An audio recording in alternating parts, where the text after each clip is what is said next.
আমার বয়স ৭১। মুক্তিযুদ্ধের সময় যেরকম আমরা এই যুদ্ধে ৯ মাসে যুদ্ধে জয় করেছিলাম, আবার সেই গণতন্ত্রের বিজয় ইনশাআল্লাহ সেদিন খুব বেশি দূরে নয়। আপনাদের বাক স্বাধীনতা, ভোটের স্বাধীনতা, গণতন্ত্রের স্বাধীনতা এবং আপনাদের নির্দলীয় নিরপেক্ষ সরকারের অধীনে এই দেশে নির্বাচন হবে ইনশাআল্লাহ। আমরা শহীদ প্রেসিডেন্ট জিয়াউর রহমানের প্রতিষ্ঠিত এই জাতীয়তাবাদী বিএনপি, এই দলটি গঠন করার পর থেকে একমাত্র বাংলাদেশি জাতীয়তাবাদের দেশপ্রেমিক দল হিসেবে এই দেশ আন্তর্জাতিক স্বীকৃতি লাভ করেছে। তলাবিহীন ঝুড়ির দেশ থেকে এই দেশকে মুক্ত করেছিলেন প্রেসিডেন্ট জিয়াউর রহমান, শহীদ প্রেসিডেন্ট জিয়াউর রহমান।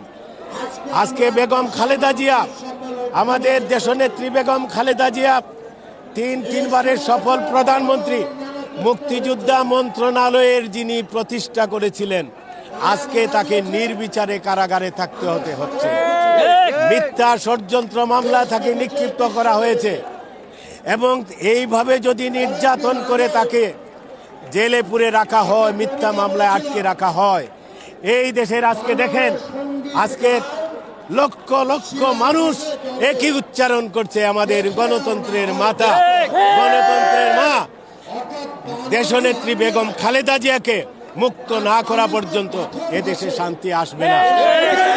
যে এই দেশে প্রশাসন দিয়ে, পুলিশ দিয়ে, র্যাব দিয়ে এবং বিদেশি চক্রান্তেই তাকে আটকাইয়া রাখা হয়েছে। এই দেশের বিচার বিভাগ চলতেছে অন্য একটি ইশারায়।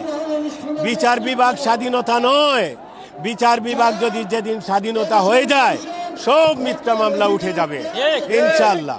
এবং আমরা বেগম খালেদা জিয়ার সেই মুক্তির ডাক এসে গেছে, মুক্তির ইনশাআল্লাহ আমরা তাকে মুক্ত করে ছাড়ব এবং আমাদের প্রাণপ্রিয় নেতা, তারুণ্যের অহংকার, আগামী দিনের রাষ্ট্রনায়ক, তাকে মিথ্যা মামলায় জড়িয়ে বারবার বলা হচ্ছে দেশে আসার জন্য, কিন্তু এই দেশে আসবে কি করে তাকে আটকায় রাখা হয়েছে। তার পাসপোর্ট থেকে শুরু করে বিভিন্নভাবে তাকে না আসার ষড়যন্ত্র করা হচ্ছে।